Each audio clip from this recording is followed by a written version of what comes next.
Turap ini merupakan bagian dari dinding penahan tanah, tapi dindingnya relatif tipis. Ya, yang dinding turap itu adalah dinding vertikal yang relatif tipis yang berfungsi untuk menahan tanah dan untuk menahan masuknya air ke dalam lubang. Jadi berbeda dengan dinding penahan tanah. Kalau dinding penahan tanah itu hanya menahan tanah. Ya, memang ada tekanan air di situ. Kalau tanahnya tanah jenuh, tapi tidak menahan air masuknya air kalau di dinding penahan tanah, karena di depan dinding penahan tanah itu kering. Tapi kalau dia turap, biasanya fungsinya juga dia menahan aliran air. Misalkan ini turap ya. Ini turap. Ini permukaan tanah di depan, ini permukaan tanah di belakang. Biasanya di sini ada air. Nah, air ini dicegah masuk ke daerah sini. Ya, jadi dia menahan air. Itu biasanya untuk kondisi tanah yang lempung. Tapi karena untuk tanah pasir biasanya masih bisa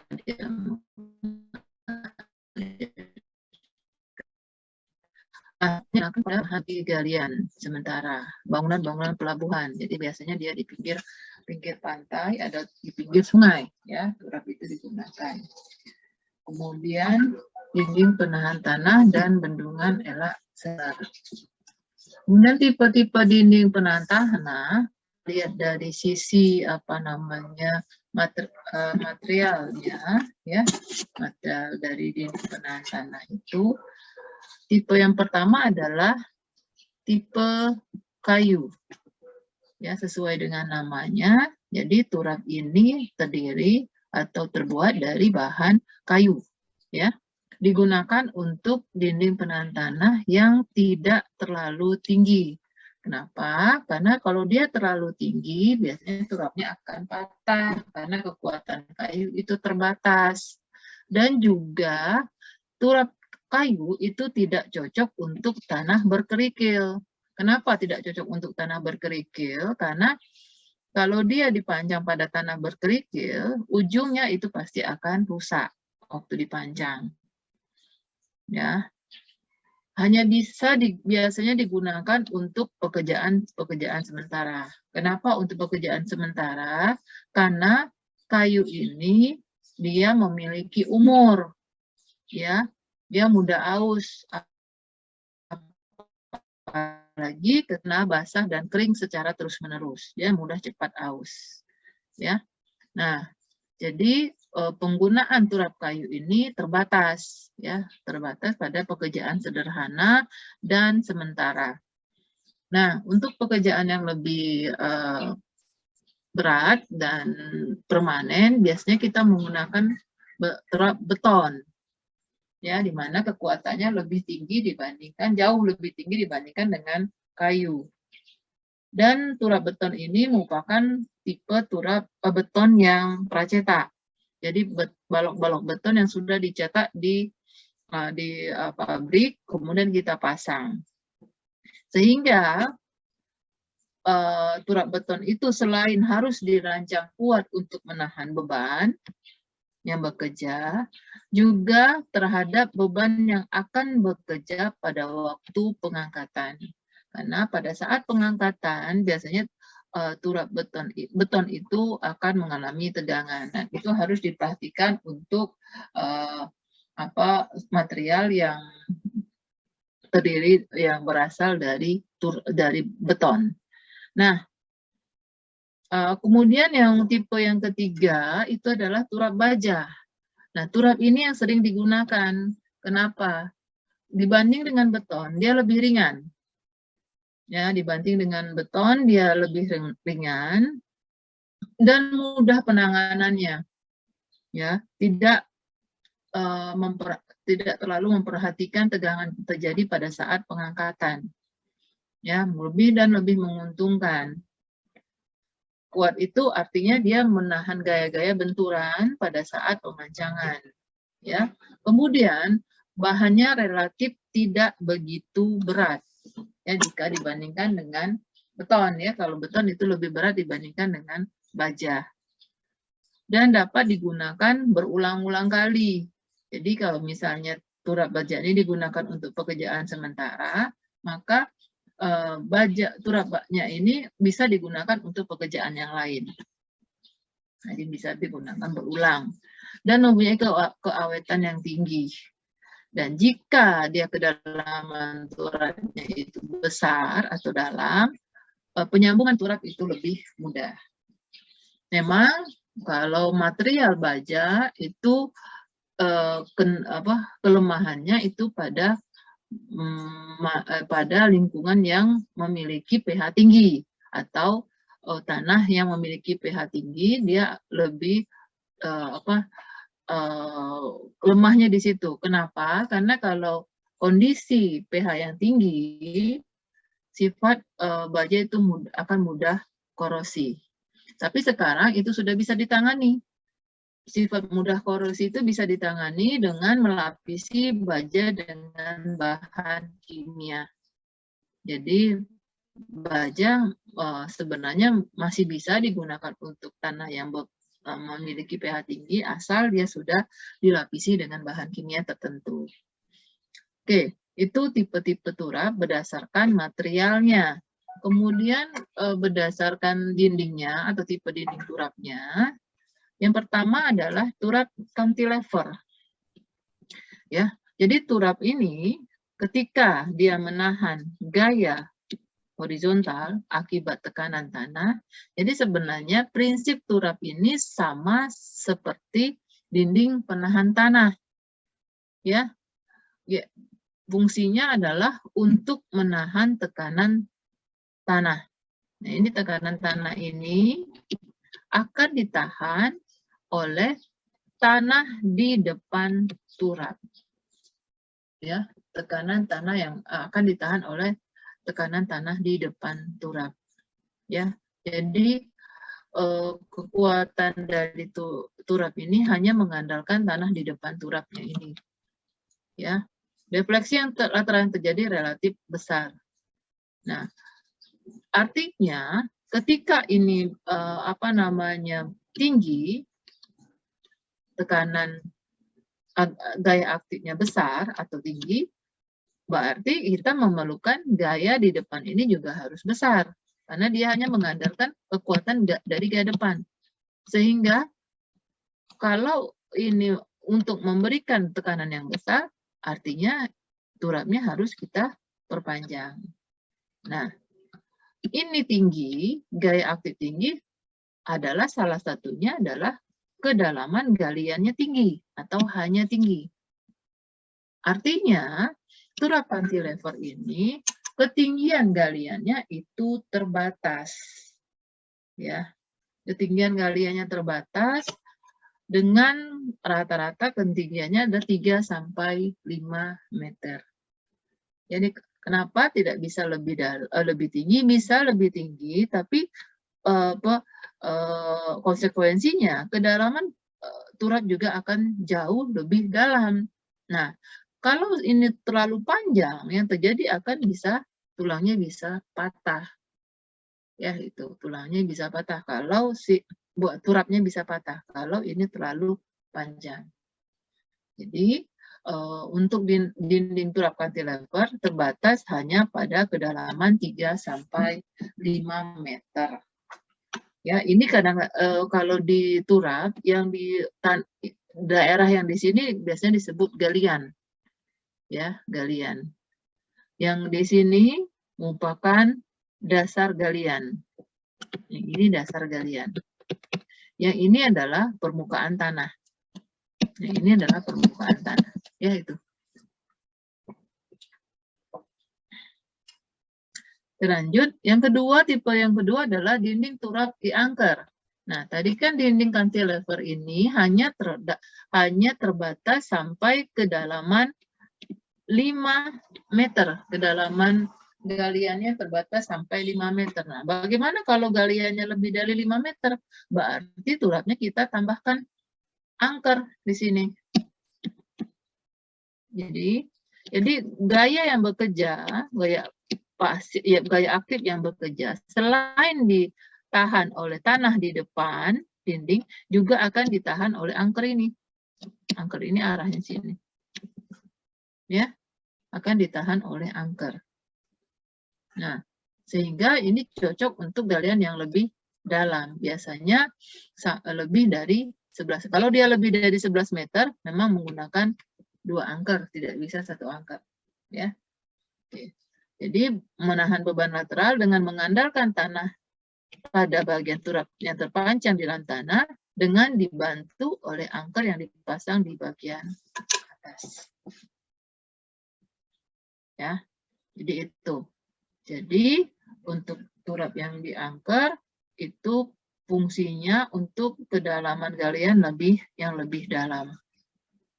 Oke, yang ketiga, dinding turap dengan landasan.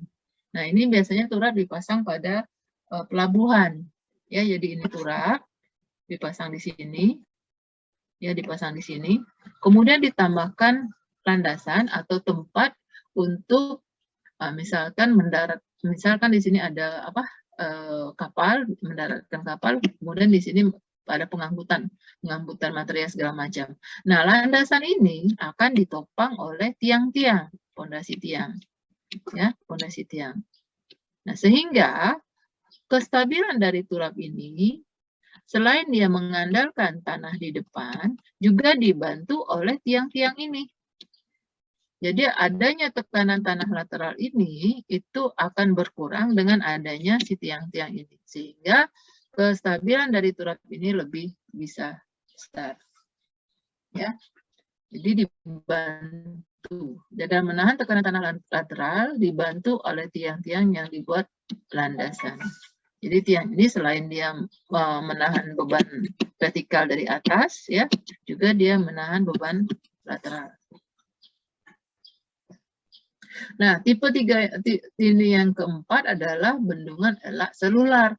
Nah, kalau bendungan elak selular ini bentuknya mirip seperti dinding penahan tanah, lebih tidak relatif tipis, ya, karena dia di sini merupakan sel-sel yang berisi pasir yang ini, ya. Kemudian di depan sel yang berisi pasir itu dipasang semacam tanggul, ya. Yang sebelah sini yang airnya, ya. Kenapa dia termasuk turap? Karena dia juga menahan air. Kalau si dinding tadi, dinding penahan tanah, dia tidak menahan air. Makanya bendungan elak selular itu bagian daripada turap. Ya, turap yang berbentuk sel-sel yang diisi dengan pasir. Di mana dinding ini menahan tekanan dengan mengandalkan beratnya sendiri. Ya, beda dengan turap tadi. Kalau turap tadi mengandalkan tanah di depannya. Kalau ini hanya mengandalkan berat sendiri dari sel-sel pasirnya. Oke, itu tipe-tipe dinding turap. Nah, tadi sudah disampaikan bahwa turap itu tidak hanya menahan tekanan tanah, tapi juga menahan tekanan air. Jadi ada 2 yang bekerja. Ada 2 gaya-gaya lateral yang bekerja pada dinding turap. 1 gaya yang lateral akibat tekanan tanah, dan yang kedua gaya lateral akibat tekanan air. Ya, analisis tekanan tanah itu didasarkan bahwa anggapan dinding bergerak secara lateral dengan cara bergeser atau berotasi, ya, terhadap kaki dinding. Dalam kondisi ini tekanan tanah dapat memenuhi teori Rankine dan Coulomb. Tapi di sini untuk turap yang kita pelajari kita hanya menggunakan teori Rankine karena teori Coulomb juga akan sulit untuk diaplikasikan ke turap. Jadi kita gunakan tetap teori Rankine. Oke. Yang kedua, gaya lateral akibat tekanan air. Gaya lateral akibat tekanan air ini akan muncul ketika muka air tanah di belakang dinding lebih tinggi dari muka air tanah di depan dinding. Jadi misalkan ini dinding, ya, ini muka tanah di atas, ini muka tanah di depan. Ya. Nah, ini muka air tanah di belakang di sini misalkan posisinya. Ya. Kemudian lebih tinggi dari muka air tanah di depan, posisi yang di sini. Nah, ini akan menimbulkan tekanan air karena ada perbedaan tinggi, setinggi ini tekanan airnya. Tekanan yang bekerja adalah setinggi ini. Ya. Nah, ketika muka air tanah di depan turap itu sama tinggi dengan tekanan di belakang turap, tekanan muka tanah di belakang turap, misalkan muka air tanahnya persis sama di sini, ya. Ini tekanan air di depan dinding dengan di belakang dinding itu saling meniadakan. Ya, jadi tekanan air di depan dan di belakang itu saling meniadakan. Dia tidak muncul tekanan air. Jadi tekanan air muncul ketika muka air tanah di belakang dinding itu lebih tinggi dari muka air tanah di depan dinding. Dan akan mencapai maksimum ketika muka air tanah di depan itu kedudukan paling rendah, misalnya di sini, ini paling rendah, dan di belakang paling tinggi. Ini kan dia perbedaannya ini. Jadi tekanan itu akan mencapai maksimum ketika muka air tanah di belakang dinding paling tinggi, di depan dinding paling rendah. Itu tekanan akibat gaya lateral akibat tekanan air. Ya, itu gaya lateral yang bekerja pada dinding. Nah, kemudian kita lanjut dengan perancangannya sekarang. Nah, tujuan kita merancang dinding turap ini sebenarnya intinya di sini. Dengan ketinggian galiannya H, berapa sih kedalamannya D-nya? Itu yang mau kita rancang. Dengan berapa tingginya, dengan tinggi galian sebesar H, ya, berapa kedalaman yang harus kita pancang ke dalamnya. Yang mau kita cari ini, kedalaman turapnya, D-nya. Yang mau kita cari ini. Nah, kemudian yang kedua yang kita cari itu adalah dimensinya. Ya, sama seperti nanti belajar di pondasi. Ya, selain kedalaman pondasinya, kalau dia pondasi tiang, kedalamannya yang kita hitung juga diameter dari pondasi. Nah, ini juga sama. Selain kedalaman turap yang mau kita hitung, juga dimensi daripada si turap. Nah, dimensi itu tergantung profil. Kalau menggunakan baja, tergantung dari profilnya. Kita menggunakan profil. Nah, profil itu didapat dari momen yang terjadi. Ya, momen yang terjadi. Jadi selain kita menghitung kedalaman turap, artinya kita harus menghitung momen maksimum yang terjadi. Oke, bekerjanya tekanan tanah pada dinding turap yang kaku sempurna dapat diterangkan pada gambar di bawah ini. Ini anggap turapnya kaku, tidak mudah patah. Nah, ketika ada gaya lateral yang bekerja, turap itu seolah-olah akan berotasi di titik putar di B sini. Ya, di titik putar B. Jadi ketika ada gaya aktif yang bekerja, maka si turap ini seolah-olah akan berputar di titik putar B. Nah, kalau kita lihat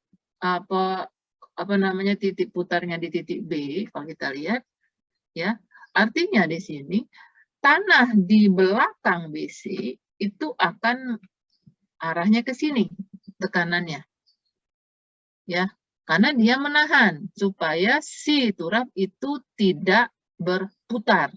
Jadi supaya turap ini tidak berputar, berarti tanah di belakang BC itu akan menahan.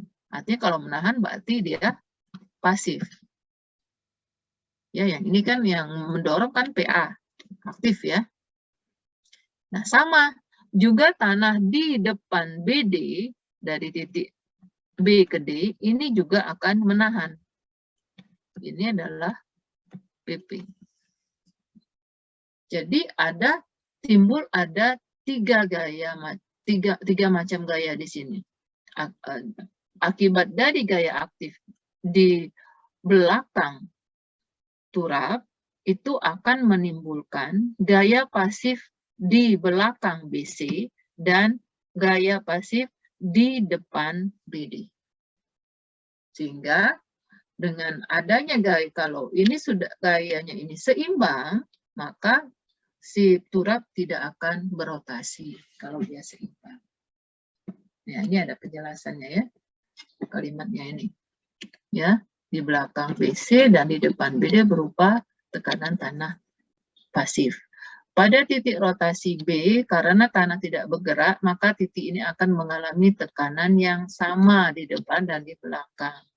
Jadi tekanan tanah lateral pada titik B sama dengan 0. Nah, distribusi tekanan tanahnya, ya, yang terjadi itu adalah ini distribusinya, tekanan tanah. Ya, distribusi tekanan tanah itu ini. Nih. Ya, ini untuk gaya-gaya aktif, yang ini untuk gaya pasif, yang ini untuk gaya pasif aksen. Yang ini tadi yang titik BC tadi, ya, di titik BC yang mengalami gaya pasif. Ya, itu kan gaya kan luasan dari diagram. Nah, luasan dari diagram ini merupakan gaya pasif. Luasan dari diagram ini merupakan gaya pasif action. Luasan dari diagram ini merupakan gaya aktif yang bekerja. Nah, kalau kita menghitung luasan yang sebenarnya seperti ini, itu akan sulit. Maka disederhanakan. Diagram tekanan tanahnya disederhanakan seperti ini. Ya, jadi ini luasan untuk PP, ini luasan untuk PP aksen, dan ini luasan untuk PA. Nah, syaratnya supaya turap ini aman, tidak berotasi, maka harus memenuhi persyaratan sigma gaya horizontal harus 0. Ya enggak? Supaya dia tidak berotasi. Sigma horizontalnya harus 0. Juga sigma momen di setiap titik pada turap juga harus sama dengan 0. Ini syarat 2 ini harus terpenuhi dalam perancangan turap. Supaya si turapnya aman. Oke, nah ini distribusi tekanan ini biasanya berlaku pada turap cantilever, ya, turap cantilever pada tanah kohesif. Ya, terjadi distribusi tekanan tanah ini adalah distribusi tekanan tanah turap cantilever pada tanah non-kohesif atau tanah granuler.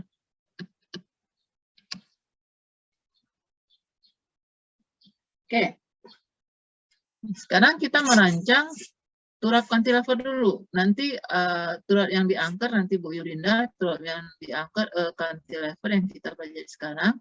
Nah, sama turap cantilever itu bisa terjadi pada tanah granuler, bisa terjadi pada tanah kohesif, tergantung kondisi tanah yang akan kita gunakan. Nah, pertama dulu untuk cantilever pada tanah granuler. Nah, granuler tadi dengan kata lain adalah tanah non-kohesif. Ya, kalau dia tanah granuler atau tanah non-kohesif atau tanah pasir, ya, berarti C-nya berapa? C-nya berapa? C-nya sama dengan non-kohesif, C-nya berapa? Kohesinya. Ada nggak kohesinya? 0, Bu. Iya, C-nya 0, nggak ada kohesi ya. Dan P-nya ada nilai. Tuh ya. Nah, oke, distribusi tekanan pada turap yang terletak pada tanah granuler homogen itu ditunjukkan pada gambar ini. Nih, yang diarsir ini merupakan distribusi tekanan tanah pada turap pada tanah granuler. PA ini itu adalah PA total. Ya.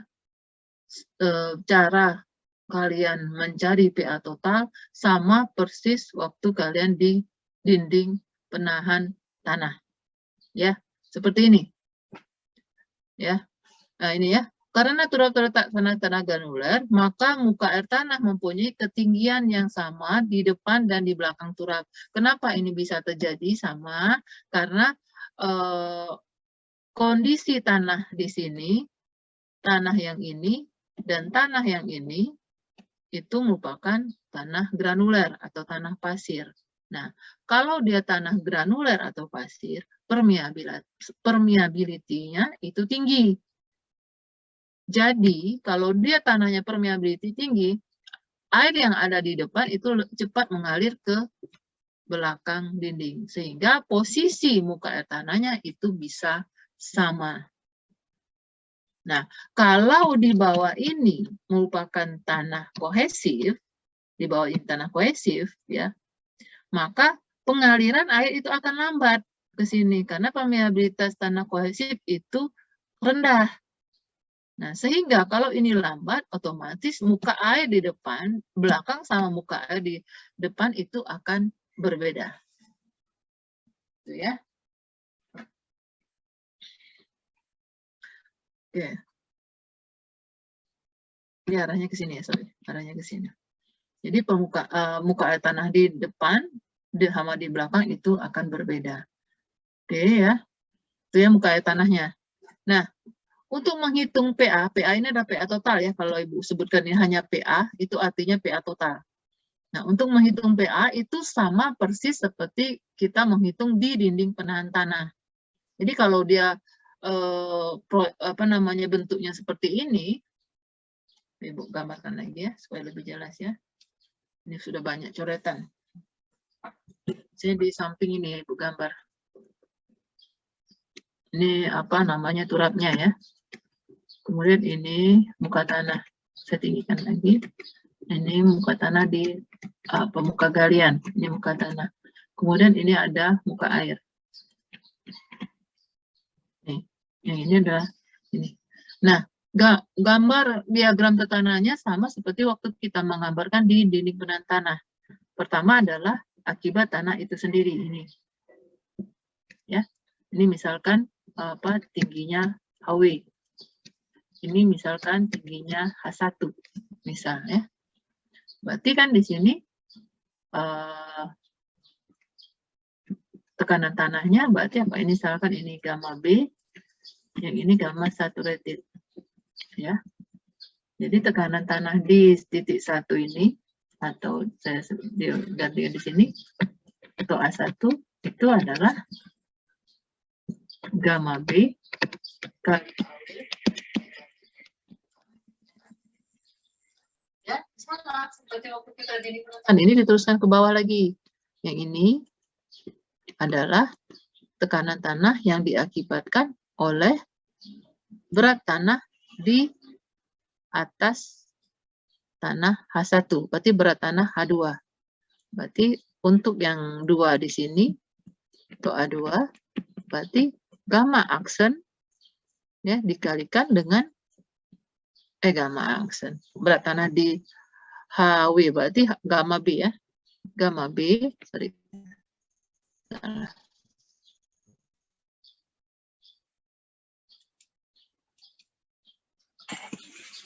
Bukan gamma aksen ya, masih gamma B karena TOA2 itu adalah tekanan tanah yang diakibatkan oleh tanah di HW. Berarti di sini adalah gamma B. Gamma B kali HW kali KA. Oke. Kemudian tekanan tanah yang diakibatkan oleh berat tanah itu sendiri. Misalkan ini 3. Berarti TOA3-nya adalah gamma aksen dikalikan H1 dikalikan dengan KA. Ya, itu ya. Kalau ini kan sudah digabung nih, jadi PA total. Itu ya. Nah, cek lagi. Nah, kalau dia tanahnya granular berarti C-nya 0, berarti tidak ada akibat kohesi. Ada 4 ya, ingat ya. Tekanan tanah itu diakibatkan oleh ada 4. Ya. Kemudian apalagi? Tekanan tanah yang diakibatkan oleh beban merata. Nggak ada beban merata. Berarti tidak kita masukkan. Satu lagi adalah tekanan tanah akibat air. Ya. Karena di sini muka air di depan sama di belakang, muka airnya di belakang itu sama kedudukannya, maka tekanan air tidak kita perhitungkan. Kenapa? Karena tekanan air di depan dengan di belakang itu saling meniadakan. Makanya di sini tidak ada tekanan air. Ya, jadi jangan bingung. Kok ini nggak ada tekanan air? Padahal ini tanahnya adalah tanah jenuh. Ya, karena ini tadi. Karena posisi muka air di belakang dengan muka air di depan itu sama tingginya. Akan tetapi, kalau posisi misalkan ini tidak sama, misalkan muka air tanahnya di sini yang di belakang, di depannya sini muka air tanahnya, ya berarti ini ada muka air tanahnya ada tekanan airnya berarti ada. Nah, karena di sini muka air tanahnya sama, berarti tekanan airnya itu tidak ada. Berarti PA-nya itu ada 3. PA total ini berarti PA1 ditambah PA2 ditambah PA3 plus PA4. Yang mana PA4? Yang ini yang bawah. Nah, yang ini tadi. Yang di bawah. Nah, bagaimana cara mencari untuk PA4 ini? Kita cari tekanannya dulu yang di sini. Nih, tekanan yang di sini itu terjadi akibat dari berat tanah di HW dan berat tanah di H1. Ya. Nah, jadi tekanan di yang ini PA4 ini adalah berat tanah di HW, ini kan HW berat tanah di HW ditambah berat tanah di H1 dikalikan dengan KA apa? KA tanah yang di sini. Kalau misalnya tanah yang di sini, di atas dengan yang di bawah itu beta, berbeda berarti KA2. Kalau dia sama berarti KA saja. Gitu. Nah, nilai gamma B kali HW ditambah gamma aksen kali H1, itulah yang disebut dengan key aksen ini. Jadi, key aksen itu, ya, key aksen itu adalah sigma. Kalau ini kan, kalau dia 1, berarti ini kurang sigma. Ini gamma I ya. Sigma gamma I kali HI. Tergantung dari kondisi tanahnya. Kalau dia cuma 1, berarti gamma kali H saja Q-nya. Ya, ini ya, yang ini. Ya, Q aksen itu sigma gamma kali H. Nah, itu ya, sudah kita bicarakan tentang PA total. Nah, ini kan sudah dapat nih, kita tadi ini, alas yang segitiganya untuk mencari PA4. Nah, untuk tingginya ini, gimana cara mencari tinggi ini? Nah, A ini tinggi ini adalah A, ya, itu dirumuskan dengan persamaan ini. Q aksen kali KA dibagi gamma aksen KP dikurang KA. Q aksen tadi sudah tahu kan? Q aksen tadi ini. Kalau dia ada gamanya ada 2, berarti Q aksennya ada 2 juga. Berarti kalau dia ada 2, gamma B kali HW ditambah gamma aksen kali H1. Ya, itu Q aksennya. Nah, bagaimana kalau ada beban merata di sini? Kalau ada beban merata, berarti ada diagram tekanan tanah akibat beban merata. Itu yang pertama. Yang kedua, akibat dari adanya beban merata, Q aksennya ada tambahan lagi sebesar beban merata, yaitu Q. Biasanya beban merata kan disimpulkan dengan Q, kan? Kalau ada beban merata. Jadi kalau ada beban merata, di Q aksennya ditambahkan Q. Ya, kemudian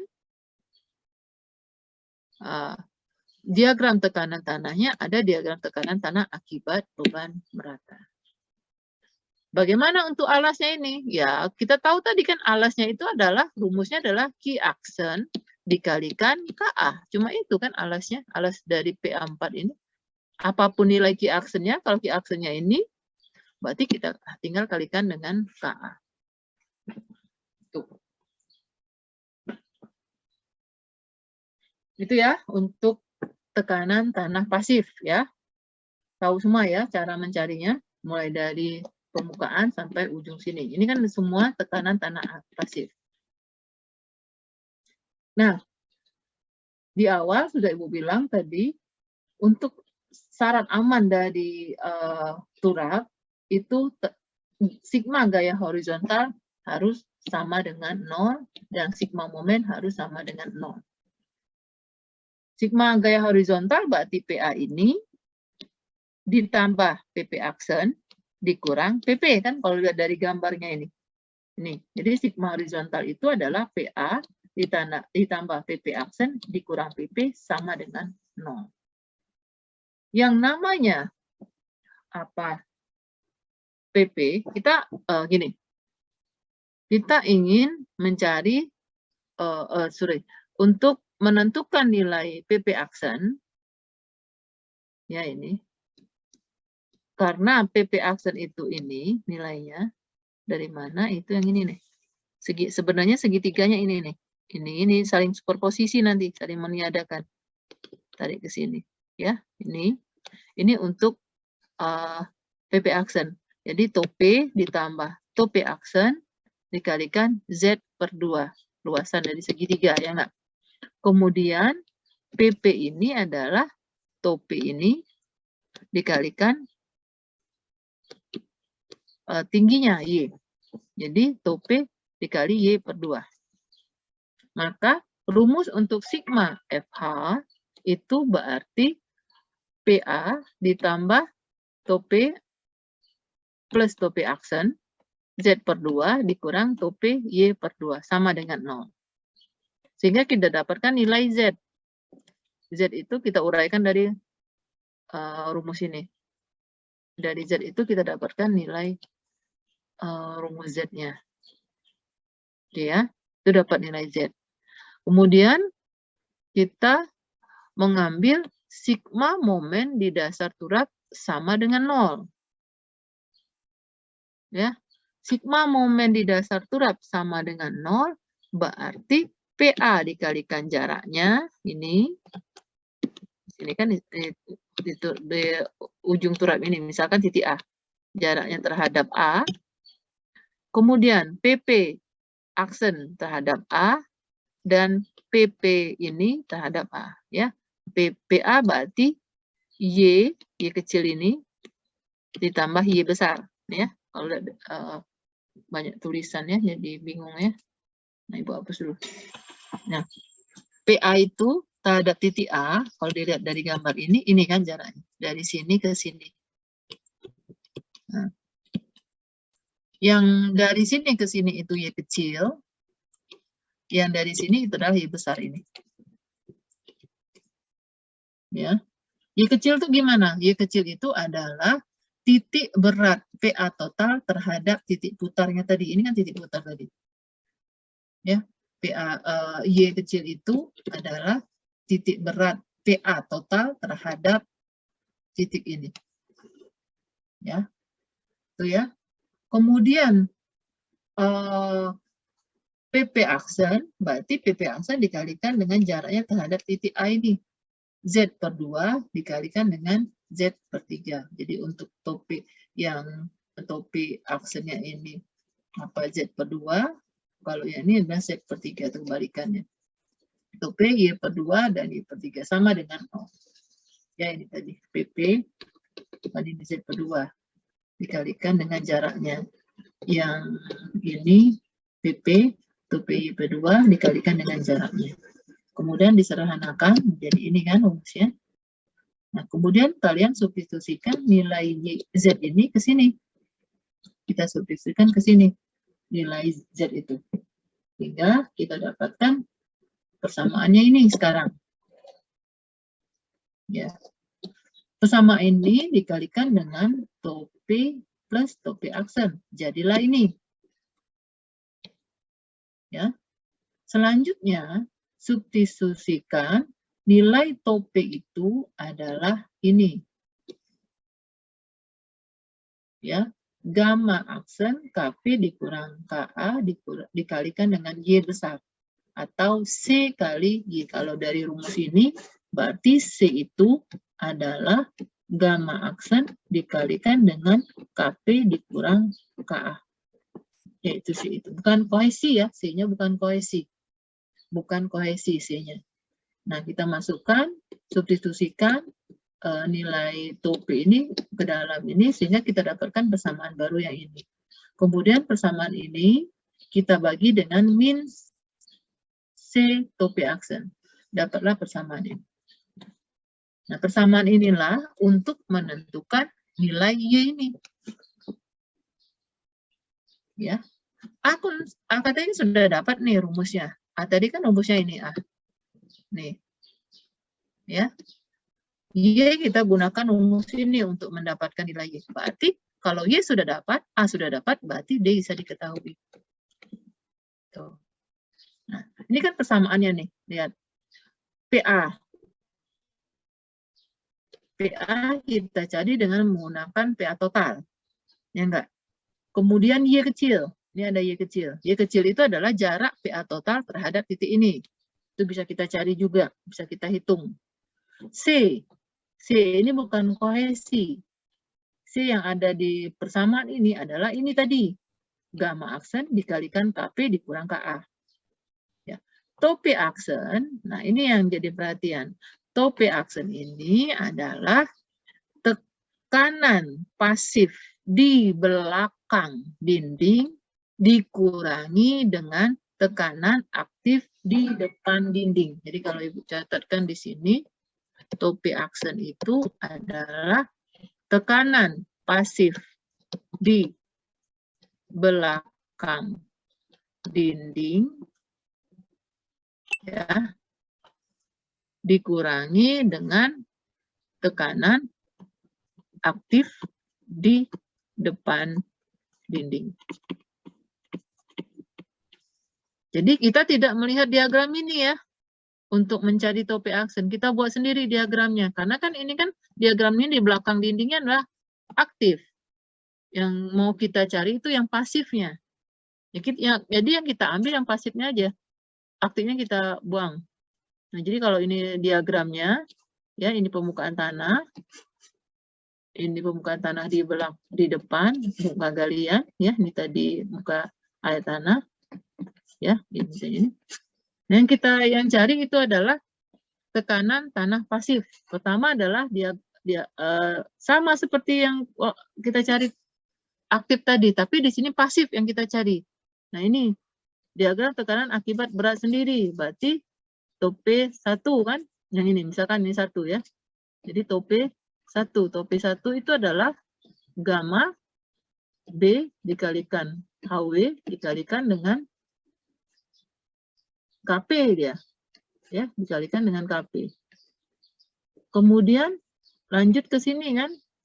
Ini kan masih sama ya.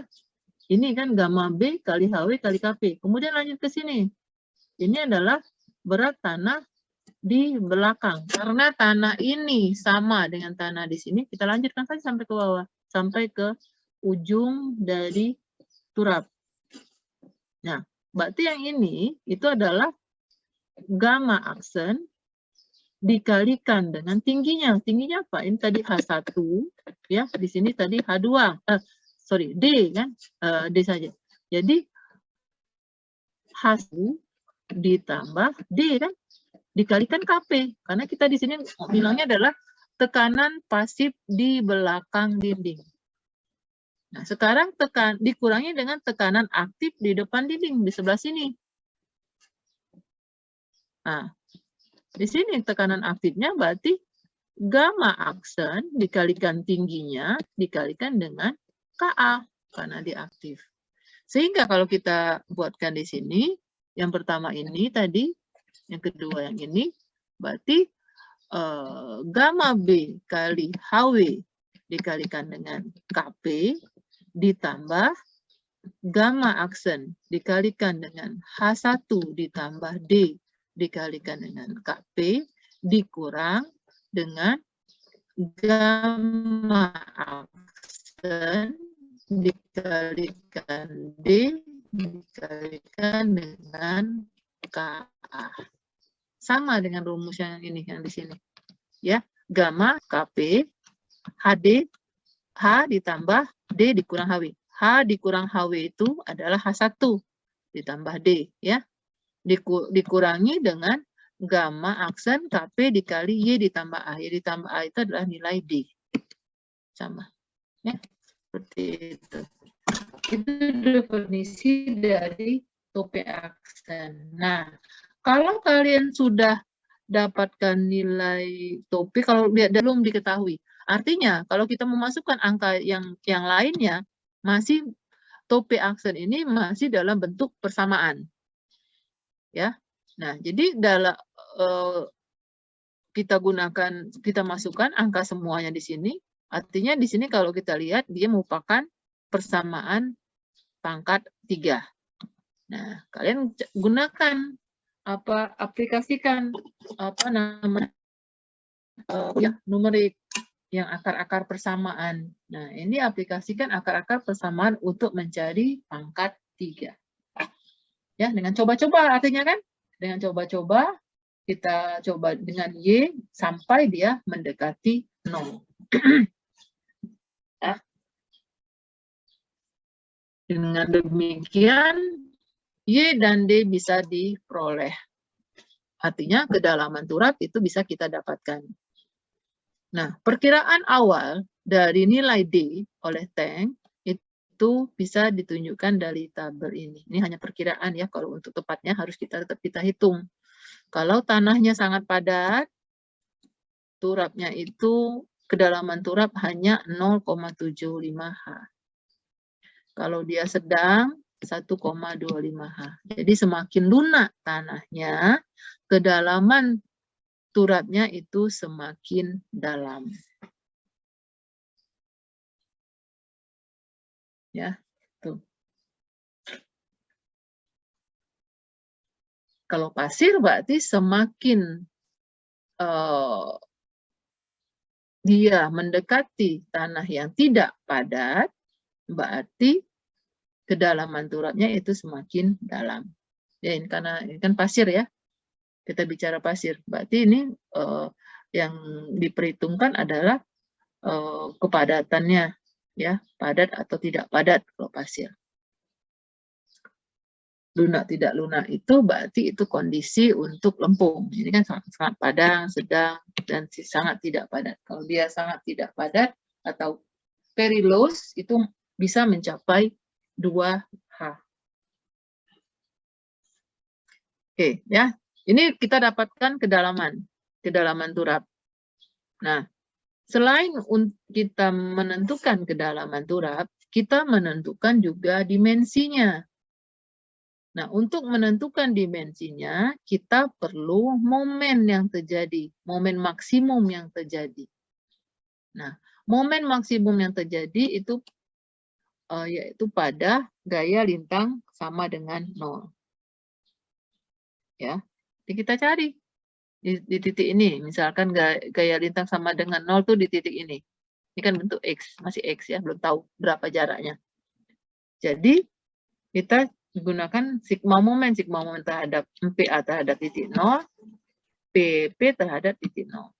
Nih, PP1 terhadap titik 0. Ya, kalau terhadap titik 0 berarti tadi Y-nya ini, jaraknya dari sini ke sini itu Y kecil ditambah X, tambah PP di sepertiga X. Ini. Ya. Oh, ini PP ya, bukan PP aksen, PP1. Jadi, momen maksimumnya itu ada, oh ya PA. Oke, PA 3. Kemudian, untuk dengan nilai X dapat simaan gaya sama dengan 0, PA sama dengan PP. Nah, kenapa ini PP menjadi PA? Gara-garanya ini. sigma gaya. Mau kan sigma gaya itu harus sama dengan 0. Berarti PA dikurangi dengan PP aksen harus sama dengan 0. Artinya PA itu harus sama dengan PP1. Makanya di sini apa PP1-nya sama dengan PA. Ya, ini benar ya. PA. Nah, kita masukkan ini. Kalau kita lihat di sini PP1 itu adalah alasnya ini kalikan tingginya. Nah, alasnya ini nilainya tingginya X. Jadi, setengah X per 2 ya, pangkat 2. X pangkat 2 dikalikan dengan gamma aksen KP dikurang KA, itulah nilai PP1. Masukkan, kita dapatkan nilai X. Ya. Oke, masukkan ke sini. Kemudian kita dapat nilai momen maksimum. Ya, tujuannya kita menentukan momen maksimum untuk menentukan dimensinya. Oke, sampai sini ada mau tanya silakan. Silakan kalau ada yang tanya kan. Gunanya ini untuk diagram tekanan tanahnya. Kalau tekanan tanah sudah kalian paham, nah ini nggak masalah. Sama aja sih untuk menentukan apa namanya gaya aktif itu sama seperti kita menentukan gaya aktif pada dinding penahan tanah.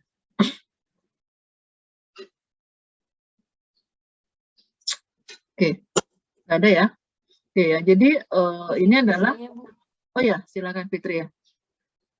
Untuk yang di slide sebelumnya Bu, ada yang menghitung sigma FH sama dengan yang PA plus PP aksen min PP sama dengan 0. Itu Yang mana itu? Yang mana? Slide yang mana? Sebelumnya apa sesudah ini? Sebelumnya lagi Bu. Ini? Nah iya Bu. Itu PA kan itu kan arah PA sama PP kan searah Bu. Kenapa? Tapi kalau di persamaan itu berlawanan ditulisnya. Arah ini PA, ini PP aksen. PP aksen. Oh searah. iya. Ini PP ya. PP kan berlawanan arah. Ya. Oke. Salah lihat. Ya. Materinya ada di e-learning ya, bisa di-download. Jadi bisa kalian lihat juga nanti di apa. Kalau misalnya nggak jelas kan bisa dilihat dari situ. Ada lagi yang mau tanya silakan. Ada? Oke, kalau nggak ada Ibu lanjutkan. Nah ini kan rumus-rumus ini digunakan untuk mencari nilai kedalaman dan momen maksimum dengan menggunakan persamaan. Nah, ada satu lagi untuk menyelesaikan secara praktis dengan menggunakan grafik. Ya, dengan menggunakan grafik. Tapi grafiknya ini tertentu. Tertentu hanya untuk cantilever pada tanah granuler di mana gamma aksennya itu 0,4 gamma. Ya ini, grafik ini. Ada 3 grafik dia. Yang ini, grafik yang kedua, untuk gamma aksen sama dengan 0,5 gamma. Grafik yang ketiga, untuk gamma aksen, di mana gamma aksennya 0,6 gamma. Nah, artinya kita hanya memiliki 3 grafik dengan gamma aksen tertentu. Nah, bagaimana kalau dia gamma aksennya ini, misalkan 0,52 gamma. Nah, kalau 0,52, kita menggunakan 2 grafik, yaitu grafik 0,6 dan grafik 0,5. Ini dan grafik yang ini yang kita gunakan 2 grafik. Begitu juga kalau misalkan gamma aksennya sama dengan 0,43 gamma. Berarti kita gunakan 2 grafik juga, gamma aksen untuk 0,5 dan gamma aksen untuk 0,4. 2 grafik. Nah, kok dapat dua hasil ini, kemudian kita interpolasikan. Saya kira materi interpolasi sudah kalian pelajari ya di numerik ya. Nah, kalian gunakan interpolasi yang linear saja. Ya. Nah, bagaimana kalau dia di bawah 0,3? Nggak bisa. Ya, ini interpolasi bukan ekstrapolasi. Sehingga gamma aksen yang bisa kita cari itu berkisar antara 0,4 sampai dengan 0,6 gamma. Jadi untuk kalau menggunakan grafik hanya untuk gamma aksen berkisar antara ini. Jadi kalau dia gamma aksennya di luar rentang itu nggak bisa kita gunakan grafik. Ya, jadi grafiknya ya tertentu. Nah, cara penggunaan grafiknya, kita cari dulu nilai KPKA. Nih. Dan nilai rasio kedalaman atau rasio momen, yaitu alfa. Nah, alfa itu dari gambar ini ya, kalau Ibu terangkan di sini ya, alfa itu adalah posisi dari muka air tanah di depan turap. Nih, misalkan posisi airnya di sini. Nah, ini yang HW tadi, ini HW. Ini kan HW tadi kan Ibu bilang kan, ini tingginya H. Nah, HW itu adalah alfa dikalikan dengan H. Jadi kalau kita lihat dari rumus ini, berarti alfa itu adalah rasio dari H terhadap HW. Itu. Ya, jadi alfa itu adalah rasio kedalaman galian terhadap kedalaman muka air tanah di depan dinding. Itulah nilai alfa. Nah, kalau kalian mencari kedalaman, berarti yang kalian gunakan alfa ini sebagai rasio kedalaman. Kalau kalian mencari momen, berarti alfa ini kalian gunakan sebagai rasio momen. Misalnya misalkan alfanya misalkan 1 misalnya, 0,5 aja. Alfanya 0,5 misal. Ya. Kemudian KP per KA-nya misalkan didapatkan 6. Nah, jadi kalau mau mencari kedalaman yang 6 ini ya, tarik ke atas, cari yang alfa 0,5 untuk kedalaman. Berarti kita gunakan rasio kedalaman. Nah, di sini rasio kedalaman yang kalian gunakan adalah garis penuh. Rasio momen yang kalian gunakan adalah garis putus-putus. Jadi kalau ditarik KP dan KA-nya, kemudian alfanya 0,5 yang ini ketemu di sini, tarik ke sini. Nah, itulah nilai D per H. Dari D per H kita ketahui berarti D didapat. Kemudian untuk mencari momen, sama. Gunakan rasio momen, alfanya 0,5. Rasio momen kan garis putus-putus. Yang 0,5 yang mana? Yang ini 0,5 untuk rasio momen. Nih, yang ini. Ya, yang ini nih. Berarti kalau KPKA-nya 6, di sini posisinya. Sini. Tarik ke sini. Nah, rasio momennya ini 1,5. Berarti M maksimum sama dengan 1,5 dikalikan yang bawah ini. Gamma aksen dikalikan KA ya, bukan KP. KA dikalikan H pangkat 3. Nah, ini kan bisa dihitung. Berarti momen maksimum kita dapatkan. Gitu. Itu kalau menggunakan penyelesaian menggunakan grafik. Ya. Oke. Nah, kita lihat contoh soalnya nih. Diketahui turap pada gambar di bawah ini. Nah, ini ya. Muka tanahnya posisi di sini. Ya. Kedalaman galian 5 meter. Tanah di depan turap itu adalah pasir 1 dan pasir 2. Ada 2. Beda. Di belakang turap nih, di atas galian dia pasir 1, di bawah galian dia pasir 2.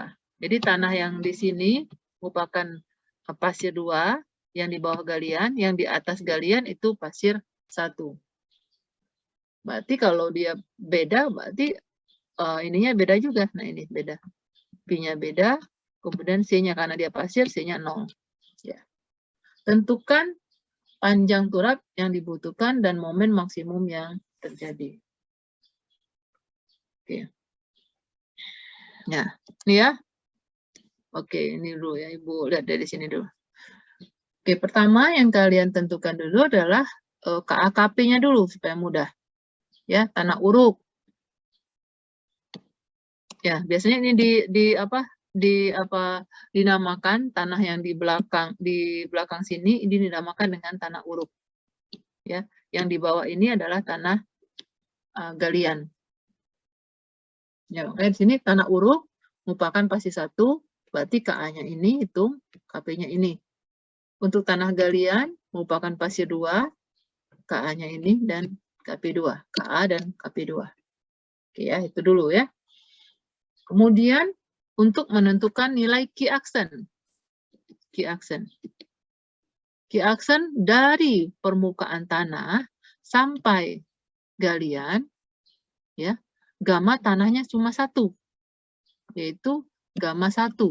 Berarti untuk mencari nilai key action hanya ini, gamma 1 dikalikan dengan tingginya H. Cuma ini key-nya. Ya. Sederhana ini contohnya nih. Key-nya cuma itu. Udah Ibu bilang, kalau ada beban merata, tambahkan ya. Ya, tinggal ditambahkan. Tuh ya. Jadi key-nya hanya gamma 1. Gamma 1 dikalikan H. Ya. Gamma 1 dikalikan H. Itu ya. Tuh. Kemudian untuk menentukan nilai C. Nah, untuk kita mau mencari nilai A. Ya, nih, kenapa sih yang dicari dulu nih? Lihatnya di rumusnya di awal, ya. Mana di awal itu ini enggak salah. Oh, bukan. Nih. Ya. A itu kan ini tadi. Nih, rumus A. Ya. Sedangkan C itu tadi kan sudah kita bilang bahwa C itu ini. Nih. Nih. Kalau kita lihat dari rumus A ini, gamma aksen kali KP dikurang KA, ini kan nilai C tadi. Berarti A itu adalah key aksen dikalikan KA dibagi dengan C. Ya, sama aja seperti itu ya. Oke, jadi boleh kita cari C dulu, silakan, nggak masalah. Ya, mau cari C dulu nggak masalah.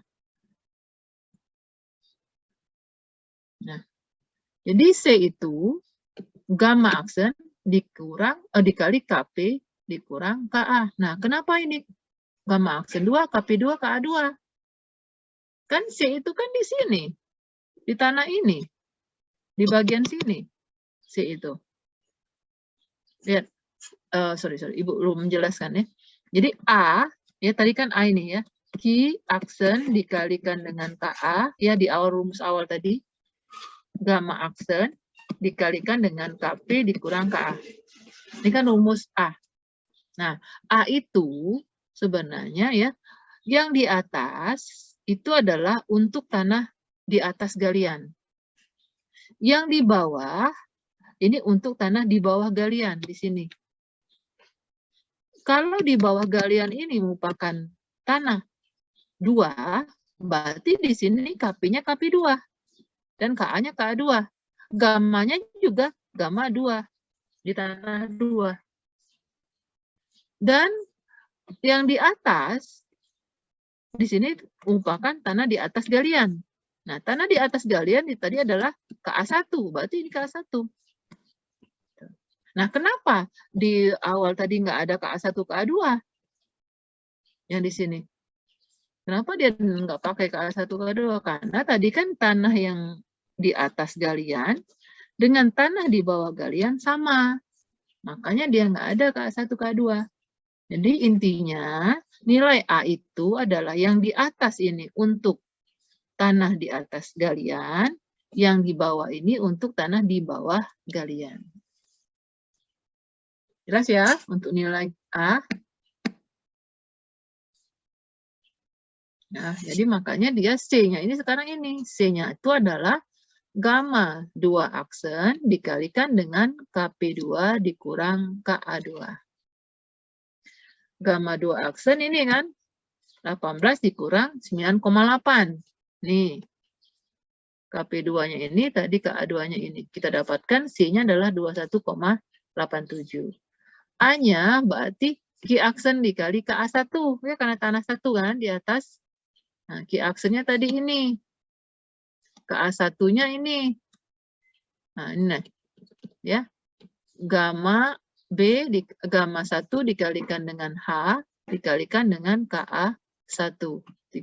Sehingga kita dapatkan A-nya adalah 1,4.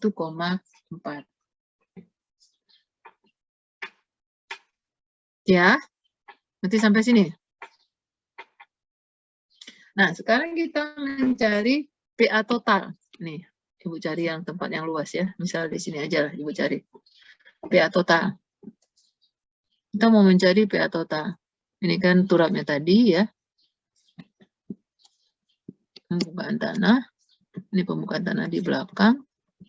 Muka air tanahnya di sini posisinya sama dengan muka air tanah di belakang. Ini. Dan di sini. Oke. Di sini C-nya 0. P-nya 32. Berarti kita langsungkan di sini buat nggak ada perbedaan berat volume kan, langsung kita buatkan sini. Berarti ini sebagai TOA 1. TOA 1 itu berarti berat volume tanah di pasir 1 berarti TO 1 dikalikan tingginya. Tinggi ini adalah H tadi kan, dikalikan H dikalikan dengan KA. KA berapa? KA tanah di sini. KA tanah di sini adalah KA1. Ini kan timbul adanya KA1 dan KP1. Yang ini timbul ada KA2 dan KP2. Ya, berarti ini KA1. Kemudian ada PA yang ini. Kemudian kita lihat dulu muka air tanahnya. Muka air tanah yang di belakang. Artinya tidak ada tekanan air. Kemudian lihat atas. Ada nggak beban merata? Nggak ada. Berarti tidak ada akibat beban merata. Itu aja sebenarnya. Kemudian kita lihat nilai C-nya. C-nya 0. Berarti tidak ada akibat kohesi. Jadi intinya 4 tadi ya. Harus kalian ingat ya. Kemudian baru kita cari yang tekanan tanah yang entah aktif yang di bawah. Oke, ini lanjutnya. Yang di bawah. Ini. Misalkan ini adalah TOA 2. Nah, alas dari TOA 2 itu adalah Q aksen dikalikan dengan tanah di tanah 2. Ya, Q aksen pada KA tanah 2. Berarti ini KA 2. Nah, ya. Yang alas dari segitiga ini itu adalah Q aksen dikalikan dengan KA di tanah yang ini di sini. Karena di sini itu tanahnya adalah KA2, berarti ini Q aksen kali KA2. Cuma ada 2 dia PA-nya. Hanya ada 2. Ini PA1, ya, yang ini PA2. PA1 luasan segitiganya. Luasan segitiga dari segitiga atas berarti alasnya setengah alas TOA1 kalikan tingginya H. Ya. PA2 sama setengah alasnya apa? TOA2. Tinggi apa? Tingginya tadi kan A sudah kita hitung. A. Nah, inilah PA total.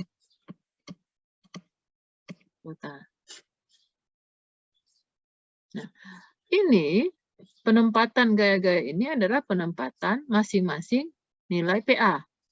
Nah, kita mau mencari di mana sih posisi PA totalnya. Kan belum tahu nih.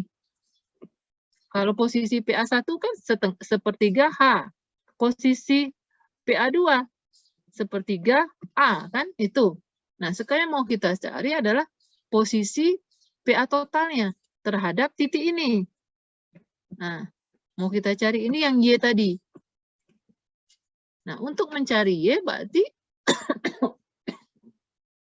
kita gunakan PA total dikalikan jaraknya terhadap titik. Misalnya titik B di sini, titik B berarti Y, ya enggak?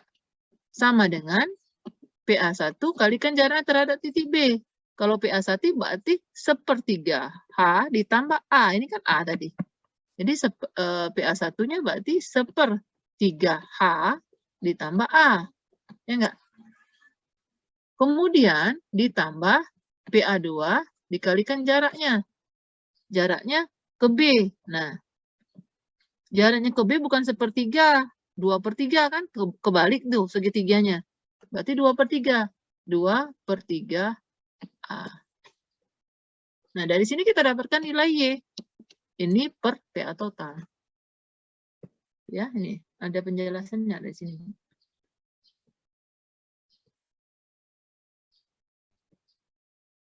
Ya, ini nah.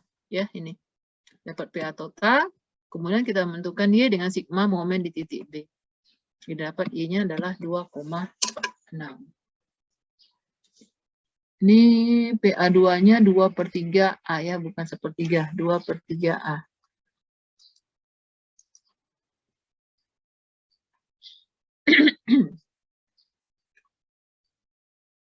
Oke.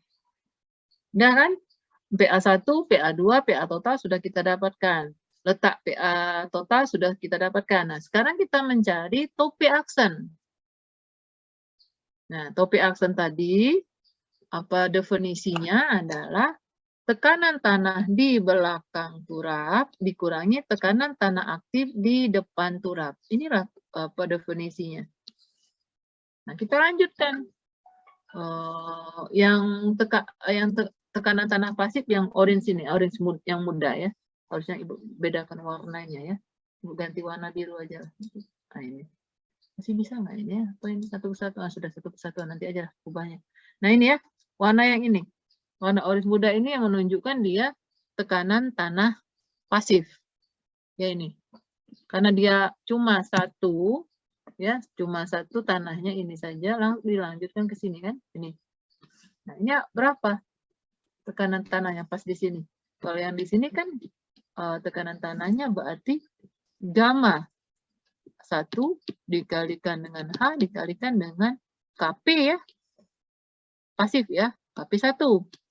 Yang ini kita teruskan ke sini. Nah, yang ini ya, yang ini adalah berat sendiri pada tanah di pasir 2. Berarti gamma aksen kan pasir 2 kan tingginya apa ya? D ya. Dikalikan D. Dikalikan dengan KP apa di sini? KP2, berarti KP2 ya. Kemudian dikurangi dengan tanah aktif di depan dinding. Ini di depan dinding. Di depan dinding berarti gamma aksen kalikan tingginya dikalikan dengan KA. Makanya di sini gamma 1 kali H kali KP1, gamma aksen 2 KP2 ya dikalikan D yang ini Y plus A D tadi. Dikurangi dengan gamma aksen 2 dikalikan KA2 kali D. Sederhanakan kita dapatkan topinya, kita masukkan angkanya, merupakan suatu persamaan. Nah, persamaan tadi, ini tadi, kita masukkan angka-angka yang ada, ini jadinya. Nah, dari persamaan 1, kita misalkan, misalnya Y sama dengan 1, dapatkan topi, masukkan ke persamaan 2. Sama dengan 0 enggak dia? Kalau sama dengan 0, berarti Y itulah yang kita dapat, yang nilainya. Kalau misalnya tidak sama, kita coba dengan lain. Kita coba-coba. Ternyata Y-nya adalah 6,663. Sehingga D-nya adalah Y ditambah A. Nah, D ini dikalikan dengan faktor aman 1,2, maka kita dapatkan D-nya itu adalah 9,68 atau dibulatkan menjadi 9,75. Itulah kedalaman turap cantilever di tanah yang kondisinya seperti ini. Dengan ketinggian hanya 5 meter. Hampir 2 kali ya. Hanya itu hampir 2 kali terhadap D-nya hampir 2 kali terhadap tinggi galian. Itu ya. Oke. Sekarang kita coba dengan menggunakan momennya dulu. Terakhir setelah dapat kedalaman kita cari momen. Momen tadi rumusnya ini. Momen maksimumnya ini rumusnya dengan X-nya ini. Tinggal kalian masukkan. Tadi kan ini merupakan nilai C. Berapa nilai C-nya? Dapat X, kita masukkan nilai X-nya ke dalam maksimum sehingga kita dapat momen maksimum sebesar ini. Ya, itu. Ya. Kemudian ini kan tadi dapat nilai momen dan kedalaman turap dengan menggunakan persamaan. Sekarang kalau menggunakan grafik. Nih. Kalau menggunakan grafik, kita cari dulu ini. Gamma aksen per gamma dulu. Berapa nilainya? Di antara rentang 0,4 sampai 0,6 enggak dia? Nah, ini waktu kita cari 0,8 per 18. Ternyata dia di rentang 0,4 sampai 0,6. Nah, ya, upaya Ibu ngasih tahu. Penentuan nilai grafik ini yang kita lihat itu adalah kondisi tanah di bawah ya. Kan ini nih. Ini kondisi tanah yang di bawah. Ini. Untuk yang di sini, tanah yang di sini. Ya, kondisi tanah yang di bawah. Gamma saturatednya ini tadi 18. Nah, yang tidak saturated kan yang di sini. Berarti gamma ini dibagi dengan gamma ini, gamma aksen kan 18 dikurang apa 9,8 dibagi dengan gamma di sini. Gamma di sini tadi berapa tadi? 18 ya. Oke, ini ya. Ya. Jadi 8,1 dibagi 18. Ya, kita tidak melihat gamma yang di atas. Ini kita tidak lihat yang ini. Yang kita lihat adalah apa namanya tanah, karakteristik tanah yang di bawah galian. Ini tadi. Ya, karena dia berada di antara 0,4 dan 0,5, berarti kita gunakan dua grafik. Nah, alfanya 1. Kenapa alfanya 1? Sudah digambar. Nih, tanahnya itu di bawah posisinya di sini. Ini kan sebagai HW kan? HW sama dengan H. H per HW nilainya 1. Makanya alfanya sama dengan 1. KAKP. Nah, kita hanya melihat di tanah 2 KAKP-nya. KP-nya tadi 3, KP 2, KA-nya itu KA2. 9. Ya. Jadi kita gunakan dua grafik. Dengan menggunakan grafik 0,4 kita dapatkan di per hanya 1,75. Ini. Ya, grafik 0,4 ini. KAKP-nya 9 yang ini kan. Kemudian alfanya tadi 1. Kalau untuk rasio kedalaman yang ini yang kita ambil nih. Jadi dia pas di sini. Jadi 1,75. Ya. Kemudian untuk alfa, untuk gamma 0,5, 9 ini ke sini.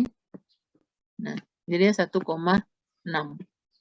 Makanya dia ada yang 1,6, kemudian berikutnya adalah 1,75.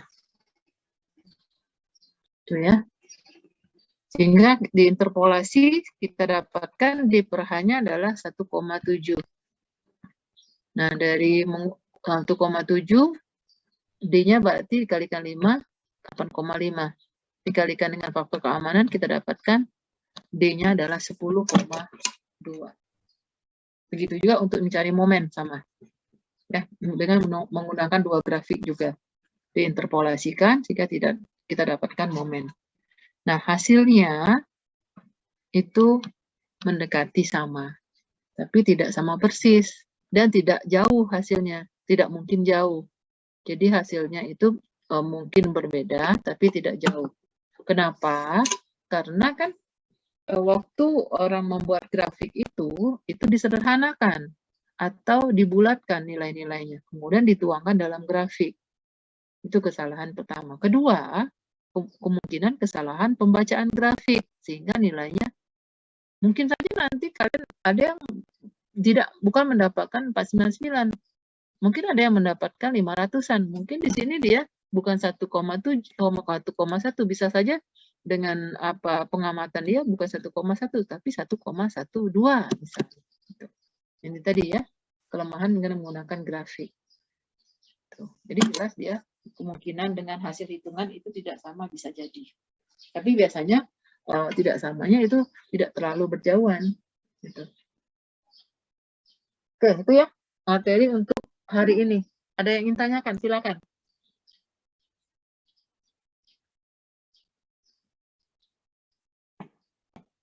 Ada yang ingin bertanya? Silakan. Tidak ada pertanyaan. Berarti sudah ngerti semua ya. Kalau Ibu tanya minggu depan, harusnya sudah bisa. Kalau tidak ada pertanyaan, berarti bisa semua nanti kalau Ibu tanya minggu depan.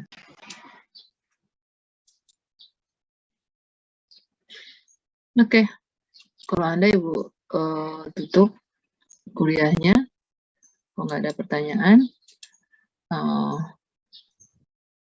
kuliah hari ini cuma ada orang 32, tidak pernah nyampe 40. Nanti ujiannya lebih dari 40 nanti.